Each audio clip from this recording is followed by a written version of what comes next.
Some stories do not begin with screams, warnings, or the rustle of something sinister moving in the dark. No, some stories begin in silence. A silence so gentle, so ordinary that it almost feels safe. And perhaps that is the most terrifying beginning of all. Because danger that announces itself is easier to fear. But the danger that arrives quietly, unnoticed, that is the one that destroys without mercy. In the late autumn of 1887, under a pale London sky, the Whitmore family gathered in their garden to have their portrait taken. It was a simple moment, one shared by countless families of the era. The father, Arthur Whitmore, stood tall with pride, the sort of posture only duty and reputation could carve. The mother, Eleanor, carried herself with soft poise, the calm warmth of a woman who held her home together. Their 3 children stood between them, 2 young boys and a little girl, dressed neatly in pressed coats and polished shoes. Behind them, ivy curled across the brick wall like nature's embroidery. The air carried a faint breeze that brushed the children's hair and stirred their clothing just enough to look alive. The photographer, a quiet man known for precision and patience, adjusted his lens. He did not speak much, only gave instructions when needed. He prepared to freeze time, to trap a moment, but time does not always freeze quietly, and some moments are never meant to be preserved. For what his camera captured that day was not merely the image of a family. It was something else, something that did not belong there, something that lingered behind the mother's shoulder, in the darkness between the children, in the angle of a shadow that should not have existed. The photograph would not become a cherished memory. It would become a curse, a silent predator, a presence that watches, waits, remember, and every person who truly looked at it felt its gaze, felt its hunger. This is the cursed photograph that killed everyone who saw it. The Whitmore family lived in a quiet neighborhood just beyond the dense bustle of central London, where the city noise faded into cobblestone calm and chimney smoke drifted softly into a pale sky. Their home was not the grand estate of aristocrats, nor the cramped quarters of factory workers. It existed in the comfortable middle, painted wood trim, well-kept hedges, a small garden of roses and lavender that Mrs. Whitmore tended each morning. Arthur Whitmore was known among neighbors as a man of order and intention. He walked with his shoulders straight and his chin slightly lifted, the demeanor of someone who had spent years building something that could be lost if he ever let himself relax. He managed a textile workshop his father had left him, a business humble in size but respected for quality. The workers admired him for his fairness, even if he rarely smiled. He believed respect was earned, reputation maintained, and dignity reflected in posture and silence. Eleanor Whitmore, in contrast, moved like a quiet melody. She spoke softly but with clarity, her words precise, her presence comforting in a way that made people lower their voices around her. She spent her days overseeing the household, mending linens, writing letters, packing lunches, maintaining routines with the gentle consistency that keeps a family steady. The children, Henry, Thomas, and little Caroline, were like any children of their era. They wore boots that scuffed as they played in the lanes, brought home chalk dust on their sleeves, and returned from school full of stories about lessons, teachers, and playground triumphs. They chased each other through the garden. They fed crumbs to sparrows. They argued over toys and sweets. Their laughter was ordinary in the most beautiful way. No one looking at the Whitmores would have seen anything strange. Nothing dark, nothing ominous. Their lives followed the rhythm of every passing season: spring planting, summer warmth, autumn market days, winter fireside evenings. It was a picture of stability, and that was exactly why what followed would cut so deeply. Because tragedy that arrives without warning, without sign, without reason, shatters the world far more violently than any threat we see coming. The photograph they commissioned in 1887 was meant to capture their harmony. A family together, a house filled with peace, a portrait to outlive the passing of years. The photographer did everything correctly. The lighting, the exposure, the composition, technically flawless. Yet when the final image dried and the plate cured, something in it was fundamentally wrong. Eyes that should have smiled seemed to watch instead. Shadows that should have been still appeared to lean forward. But the Whitmores did not see it, not then. They simply framed it and placed it on the parlor wall. And slowly, almost imperceptibly, the house began to change. At first, it was nothing more than a discomfort, so small, so subtle. It could be brushed aside with a laugh. A guest would step into the parlor where the photograph hung and pause, as though the air had shifted.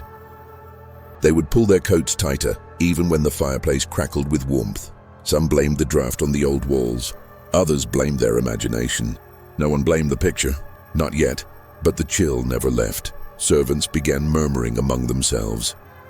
They spoke of footsteps in the corridors at night, soft, slow, deliberate, the kind of footsteps made by someone who didn't want to be heard, but didn't care if they were noticed. Shadows flickered at the corners of their vision. A figure passing behind them where no figure existed, a whisper in the silence, a sensation of being watched, not by eyes of flesh, but something older, colder, and patient. Mr. Whitmore dismissed all of it. He was a man of reason, of science, of modern thinking. He told his staff they were filling the house with foolish superstitions.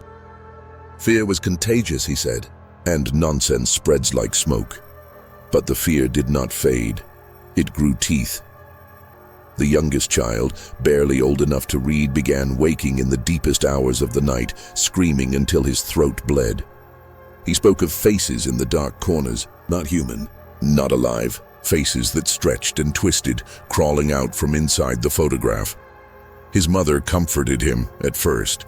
She stroked his hair, whispered soothing words, and promised him it was only bad dreams. But she soon stopped saying that, because she too began to feel it. Whenever she passed the photograph, something followed. Not steps, not wind, a presence. Intentional, intelligent. Watching her with a hunger she could not describe. Still, Mr. Whitmore refused to listen, until the first death. A visiting cousin, charmed by the beauty of the photograph, stood before it far too long. She admired it, studied it, smiled at it. 2 days later, she collapsed with a fever that no doctor could name. She raved in her sleep, crying that something called to her from the dark corners of her room, that it whispered her name, that it was waiting for her to close her eyes. She died within the month. Then another visitor fell ill, then a neighbor. Then one of the servants vanished without a trace, leaving her bedroom still warm, as though she had simply stepped into the hallway and never returned. Whispers spread through the village. Something was wrong in the Whitmore house. Something was wrong with the photograph, and the quiet collapse of their normal life was only the beginning. Word traveled, softly, like a rumor carried on cold wind. At first it was only whispers, a passing remark at the market, a lowered voice over supper, a shiver when someone mentioned the Whitmore estate, but whispers spread. They always do. Soon the house became something unspoken, something people avoided without needing to explain why. Children refused to walk past it once the sun dipped. Even the bravest boys, the ones who dared each other into graveyards and attics, would not go near the Whitmore fence at twilight. Adults crossed the street when passing by. Windows were avoided. No one wanted to feel the sensation of being watched from inside. Even clergymen, who preached about faith and fearlessness, muttered prayers under their breath as they walked by the iron gate. And still the photograph remained on the wall. The father would not remove it, could not remove it. To take it down would be to acknowledge something irrational, something wild and unexplainable. And Mr. Whitmore was a man of reason, a man who trusted his hands, his tools, his logic. To him, believing in curses was a weakness, madness, surrender. But madness does not require belief. It simply waits. Over the next 2 years, tragedy did not descend upon the family in a sudden storm. It came slowly, carefully, like fingers closing around a throat. The eldest son fell from a ladder in the workshop. The official story was an accident, but those who found him said his face was twisted, not in fear but in recognition, as though he had seen something calling to him from above. Something only he could see. His eyes were open when they found him, still staring upward, unblinking. The daughter, once bright and laughing, became silent. Color left her cheeks. She avoided her toys, her siblings, and her reflection. Mirrors, she said, were dangerous. "They're watching," she whispered. They watch from behind the glass. They wait. No one asked who they were. The mother began to fade, her health draining like water through cracked stone. She fainted often. She woke up gasping. She spoke of voices in the walls, soft murmurs, conversations just beyond understanding. The father yelled, begged, scolded, anything to silence her. But even he began shaking when the house grew quiet. He started drinking at night, not for pleasure, for courage. Visitors who came near the photograph reported dreams, vivid, unshakable dreams. Dreams of standing in the Whitmore garden, bodies frozen, unable to turn as something crept behind them. Slowly, patiently, close enough to breathe. The dream always ended the same way, a whisper of their name. The photograph was no longer an object. The house was no longer a home. The family was no longer merely living.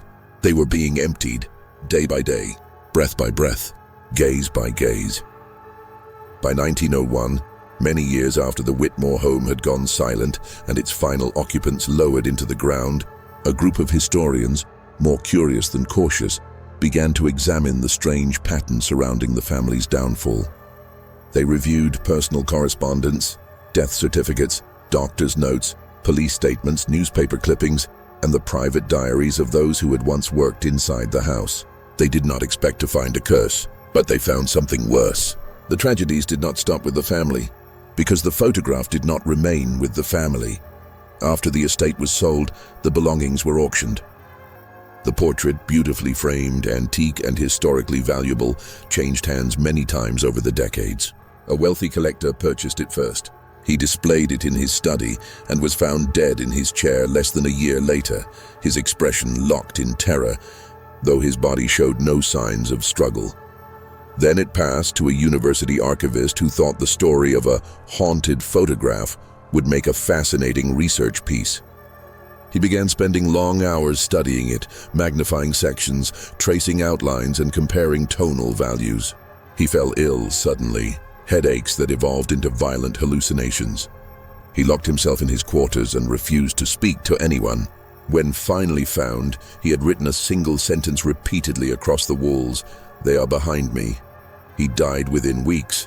Collector after collector, scholar after scholar, archivist after archivist. The pattern repeated. Those who merely saw the photograph briefly remained unharmed, but those who studied it, truly looked into it, were marked. Researchers tried to evaluate the image scientifically. They tested the glass plate for contamination, chemical degradation, or tampering. They found none. The exposure was clean. The lighting is natural. The positioning is technically perfect. Yet something was wrong, subtle but unmistakable. Under ultraviolet light, faint figures appeared in the background. Figures that were not present in the garden where the portrait was taken. They clustered closely around the family, like silhouettes pressing forward from darkness. Their shapes were human in outline, yet not entirely human, distorted, watching, leaning inward. These anomalies were not artifacts of age or decay. They were part of the original exposure. Someone or something had been there. No photographer, no assistant, no visitor recalled anyone behind the family that day. And yet the shapes were present, embedded like fingerprints on a memory. Some researchers proposed a theory, not scientific but unavoidable. The photograph did not capture a moment. It captured a presence that entered the image and stayed. For those who viewed the portrait too long, reported the same chilling realization. You are not observing the photograph. The photograph is observing you, and it remembers. The photograph did not vanish into myth. It was not destroyed, burned, shredded, or sealed in holy rites. No, history is rarely so merciful. Institutions prize artifacts, even those steeped in horror. So the image was catalogued, documented, and eventually stored in a climate-controlled archival vault beneath a museum facility. The storage room is quiet, temperature-regulated, sealed behind reinforced glass and steel shelving. Only approved curators with clearance can access it, and yet, the photograph has never been truly silent. Those who work near it speak carefully, their voices lowered without knowing why. They describe a heaviness in the air, as though the room itself is holding its breath. A presence, a pressure, a stillness that is not peace, but anticipation. One archivist, a woman in her 30s with a spotless record, requested reassignment 2 months after working near the photograph. She submitted no detailed complaint, only a single sentence on her resignation form. "I refuse to be watched any longer." Another curator told his supervisor that while logging objects late one evening, he glanced toward the cabinet containing the photograph. The glass case reflected no glare, no silhouette, yet he described seeing eyes. Not the eyes of the family, something deeper in the image, something aware. He refused to ever return to the basement. The most disturbing report came from a photographic conservation specialist, trained, rational, precise. During routine magnification analysis, she leaned in close to study the emulsion patterns. The longer she looked, the more she felt the unmistakable sensation of being stared at. Not metaphorically, not emotionally, physically, as if someone stood inches behind her shoulder. She claimed the mother's eyelids in the photograph shifted, just slightly, as though adjusting focus. She collapsed moments later. When revived, she refused to speak of what she saw. She simply whispered, "It knows who I am now."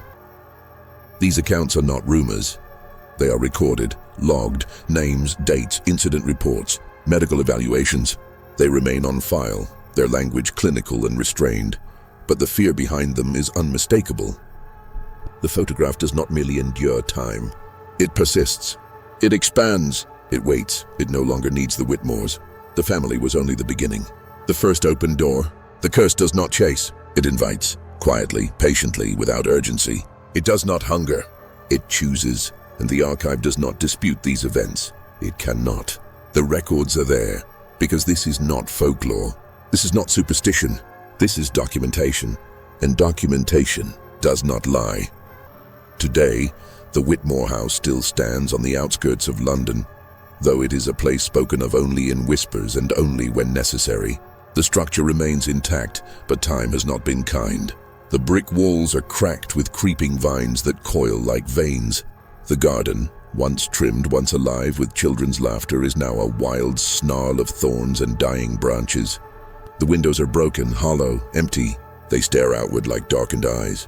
The locals call it the house that watches. Children dare one another to approach the gate, but none step close. Even the bravest stop at a distance, as if crossing some unseen threshold would awaken something old and waiting.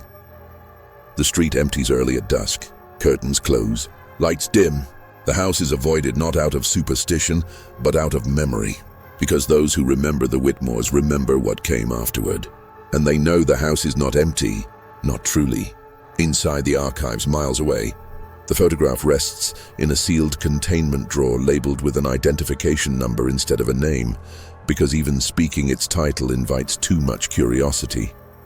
It sits behind reinforced glass, wrapped in layers of controlled darkness.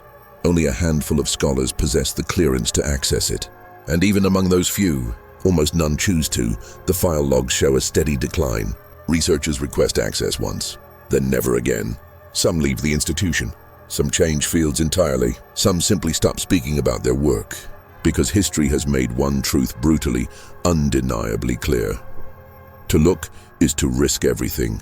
This is no longer a family portrait, not a sentimental artifact, not an echo of simpler times. It is a doorway, a tether between worlds, a snare for the curious, a slow, deliberate invitation.